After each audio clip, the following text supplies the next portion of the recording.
Bem-vindo ao Famílias Bilíngues, um podcast promovido pelo GEALIN, Grupo de Estudos em Aquisição da Linguagem da Unesp de Araraquara, em parceria com o Programa Institucional de Internacionalização CAPES-Print. Olá a todos, sejam bem-vindos a mais um podcast da série Famílias Bilíngues, promovidos pelo GEALIN, da Unesp de Araraquara. Meu nome é Paula, eu sou doutora em bilinguismo e vou conversar um pouquinho hoje com a Heloísa, que mora no Uruguai. Heloísa, queria que você começasse contando um pouquinho para a gente sobre como são as relações aí das línguas na sua família. Oi, obrigada, Paula. É um prazer estar aqui. Sim, eu moro no Uruguai tem 5 anos já, e eu namorei o meu marido atual, sempre à distância, né? E a gente ia se encontrando um pouco aqui, eu no Brasil, e sempre que ele ia no Brasil, ele era muito mais solto, assim, com a língua. Eu acho que tem gente que tem mais facilidade com o idioma e tem outras que são mais travadas. Eu sou do tipo mais travado.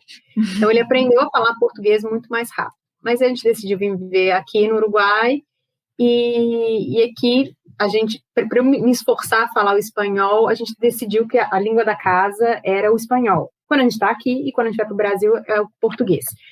Então é aqui que eu comecei a falar espanhol. E aí, quando nasceu a Maia, que hoje está com 3 anos e 4 meses, a gente já tinha definido também que eu ia falar com ela em português, ele ia falar em espanhol.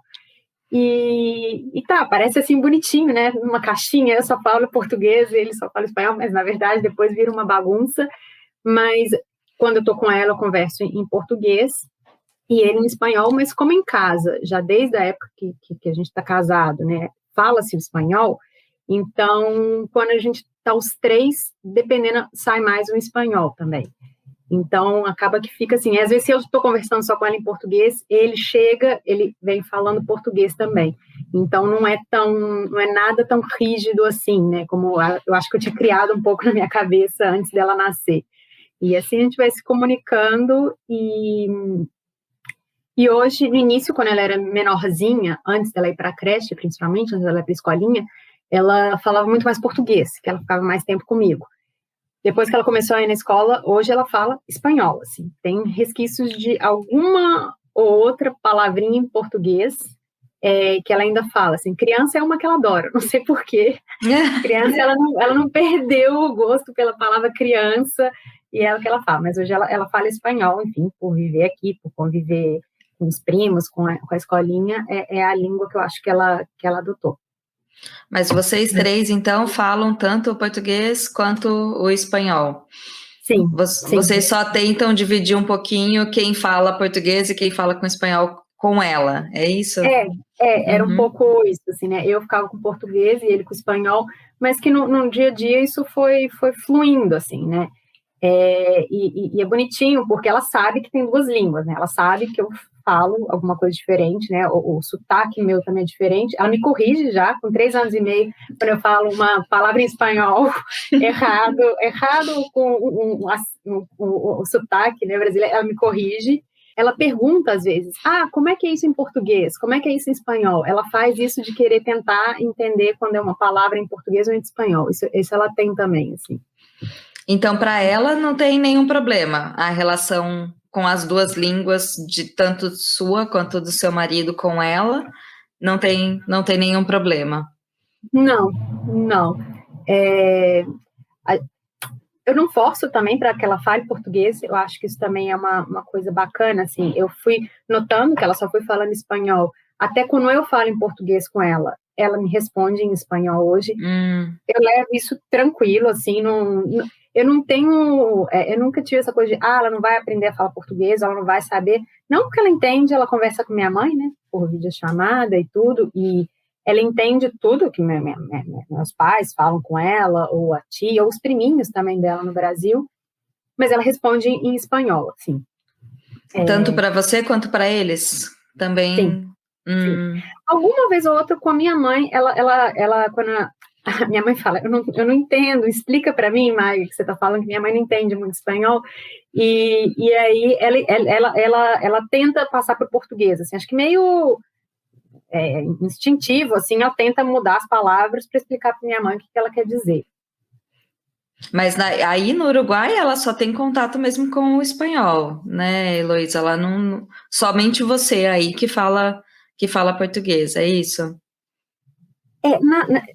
Por muito tempo era só comigo que tinha esse contato. Agora na escolinha dela tem um amiguinho que é brasileiro também, mas é interessante, ela não fala português com ele. Não sei assim, se no ambiente da escola ela não fala português com ele. E tem um outro casal de amigos nossos que vivem aqui, que quando eles estão juntos, se o amiguinho fala português, ela fala. Se não, vai no espanhol também. Ela sabe, mas ela tem uma preferência aí, né, pelo espanhol, né? E você lembra de alguma coisa engraçada que já aconteceu, Heloísa, com essa mistura, ainda mais do espanhol e português, que são línguas próximas, né? Já aconteceu alguma coisa engraçada aí na família por causa da língua? Engraçado, tem uma situação que eu acho que é muito bacana, assim, de como a gente vive o bilinguismo, assim, além da família, né, nuclear, assim, na família mais expandida, assim, porque meus sogros, meus cunhados, meus sobrinhos, sempre acho que queriam cultivar essa questão dos dois idiomas. Primeiro, quando eu ingressei na família, né, por exemplo, sempre fizeram questão de todos os aniversários, não só no meu, cantar parabéns nas duas línguas. E isso sempre, assim, desde que eu entrei, e aí quando a Maia nasceu, também todos os aniversários dos sobrinhos. E aí teve uma vez que uma sobrinha minha, quando começou a cantar a versão em português, ela começou a chorar. Ela chorava, chorava, e aí a gente falou, o que foi ela? Eu não entendo o que tá falando. E aí foi interessante da gente ensinar o que era o parabéns para você, né? E é interessante esse movimento, não era que, eu não gosto dessa música, eu não quero que cante essa música, eu não estou entendendo. E aí, depois que ela aprendeu a música, ela começou a cantar com um pouco mais alegre, assim, mas achei bacana o aceitar, acolher, assim, e todos eles já colocam meio que uma cultura da família, o parabéns, tanto no espanhol e em português. E como ela já vai para a escolinha, sua filha, Heloísa? Já. Você comentou que ela tem um colega, né, lá. E como que é essa relação com as duas línguas na escola? Tem algum problema, alguma dificuldade? Como que os professores reagiram? Uhum. Ela começou na escolinha, ela estava com 1 ano e 2 ou 3 meses. E ela começou a falar muito cedo, né? E isso é interessante porque eu tinha receio, né, por serem duas línguas, ela ia ficar mais travada, ia começar a desenvolver a fala depois, mas não, ela começou a falar bem, bem cedo. E quando a gente foi na escola, a gente falou, a gente em casa fala duas línguas, né, tem um problema, lá receberam muito bem, lá eles falaram, talvez ela tem mais dificuldade para falar, mas da nossa parte não tem problema nenhum, só para vocês saberem, né, e eu achei interessante também isso da escola, eles pediram então que eu anotasse só algumas as palavras que ela falava com mais frequência e o que significava, porque nessa época ela falava, era papai, mamãe, mas isso é fácil de entender, ela falava muitas palavras em português, assim, animais, assim, eu lembro da história, assim, da coruja, né, que é bem diferente do espanhol, e a corujinha, ela falava, e isso dava dificuldade também para entender, e agora pensando, a lista era grande, assim, de palavras que ela falava em português, e hoje não faz sentido que ela já fala tudo em espanhol, essas palavras, inclusive papai e mamãe, que era uma que ela sempre usou, até mais ou menos os 2 anos, hoje ela já fala papai e mamãe, e já não fala mais papai e mamãe. Para tristeza da mãe. E é interessante, né, Heloísa, porque muitas pesquisas mostram que as crianças bilíngues, elas começam a falar um pouquinho depois. Então, não foi o caso dela, né, da sua filha, ela começou a falar cedo.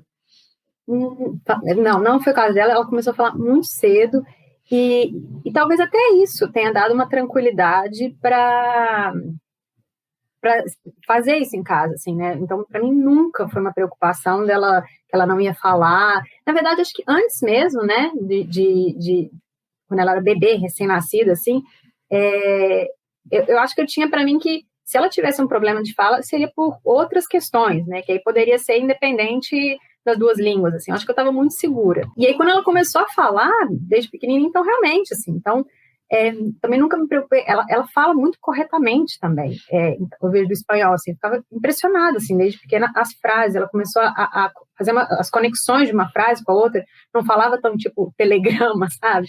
Ia colocar a conexão, colocava um entonces, assim, eu falava, uau, né? Colocando, às vezes, coisas de causalidade, eu falava, gente, então aí eu realmente não me preocupei, não. E a família, Heloísa, encarou bem o fato de ter duas línguas? Você disse que vocês cantam parabéns, então acho que tudo bem ter as duas línguas convivendo. Acho que não teve nenhum receio das duas famílias aí, né? Não, assim, eu falo, para mim, acho que foi muito, acho que também isso tem, né, o ambiente acolher, né, você fazer essa opção, podendo ter o risco dela falar, imagino que pode ter o risco de falar errado, ou misturar uma frase, palavra português e espanhol, pode, né, sair, imagino que pode sair outras situações. E em todos os ambientes, assim, que a gente vive, que a gente tem, as redes de apoio, sempre foi muito receptivo, assim, desde da família, né? Hoje a minha sogra faz aula de português, minha mãe está fazendo aula de espanhol também, e a gente faz muita troca de livro entre a família. Minhas cunhadas mandam livros principalmente na pandemia, quando a gente ficou muito isolado, a gente trocava livros, e no início eu ficava, será que eu mando livro para meus sobrinhos em português?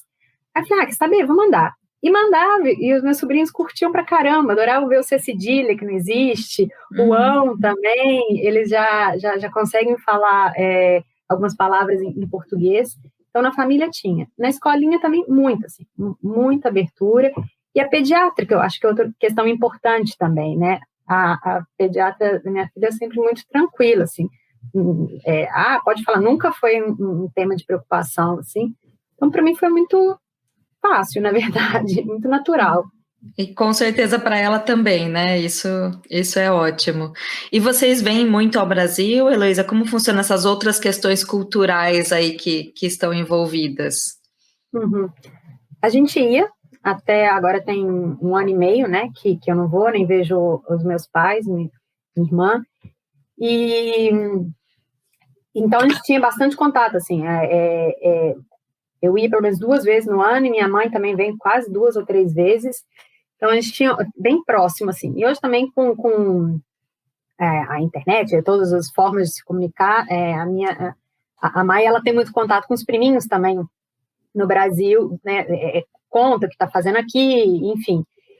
E eu acho que, e a questão cultural, sim, assim, isso não abro mão, assim, que em casa eu amo samba, a gente Maia escuta Clara Nunes desde que nasceu, canta Clara Nunes, que, assim, samba é lindo, assim, de ver. E de comida também, fruta é mais difícil, assim, de diversificar, mas minha filha leva arroz e feijão para a creche. A diretora um dia veio me falar assim, é impressionante ver a tua filha comendo feijão, porque aqui o feijão mais eles usam no inverno, e para fazer o guiso, assim, que é como se fosse uma sopa para esquentar de noite.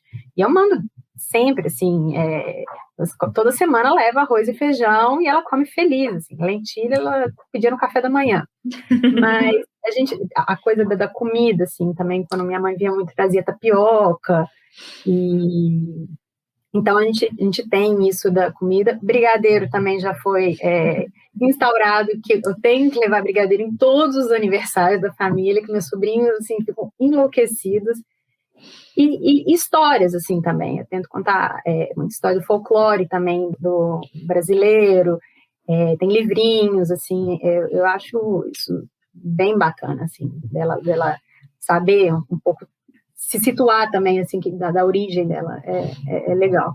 Muito eu tô lembrando aqui de uma coisa, que isso eu nunca imaginei na minha vida, uma forma que eu acho que ela tem preservado muito o português, assim, hoje eu vejo que eu acho que a fonte que ela mais se conecta com o português vem de desenho animado. Eu nunca imaginei que televisão tivesse essa função, assim, eu fui muito rígida com televisão aqui em casa, e é muito forte porque ela assiste a Patrulha Canina, que é a grande, enfim, o vício dela, ela assiste em português. E eu comecei a reparar que as frases que ela solta em português não são frases, não são palavras que eu falo, é do desenho. Um dia a gente estava tomando café, ela soltou um "poxa vida", e eu falei, poxa vida? E aí depois que eu fui ver, assim, poxa, a vida é do desenho, assim, e é interessante que eu vejo que o vocabulário dela, o desenho tem ajudado muito, assim. Influenciou mais que você, Heloísa. Agora, o desenho. Sim, as expressões são todas da Patrulha Canina, tudo isso que o cachorrinho fala. Eu não sei se aconteceu alguma coisa desse tipo com vocês, pelo fato do português não ser uma língua minoritária, né? Mas já aconteceu alguma coisa dentro da comunidade aí de vocês?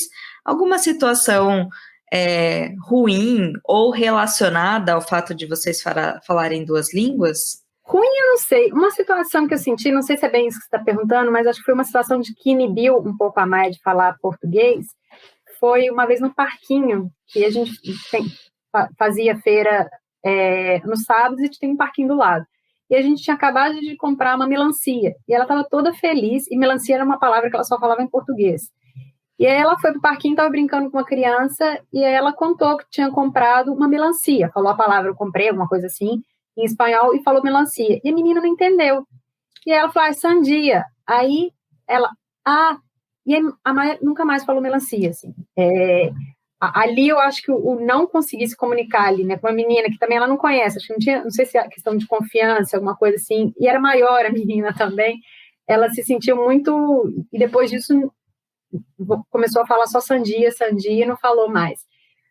Mas eu acho eu fico imaginando isso, assim, se tem principalmente com crianças mais velhas, assim, entre pares, se dá uma cortada, assim, se isso pode gerar uma inibição também. Agora que eu estou pensando nesse receio de inibição, assim, de continuar falando uma palavra, principalmente as palavras do português, que são bem diferentes do espanhol, que quando são muito parecidas, que aí são muitas, acho que até dá para passar, mas quando é muito diferente, se a criança se a Maia, no caso, fica inibida depois de continuar falando essa palavra.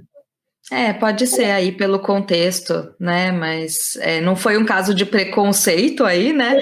Só foi um caso de entendimento mesmo, né? Da palavra. Então tá bom. Heloísa, agradeço muito pela sua participação aqui. Muito obrigada. Imagina, eu que agradeço. Tá bom, obrigada.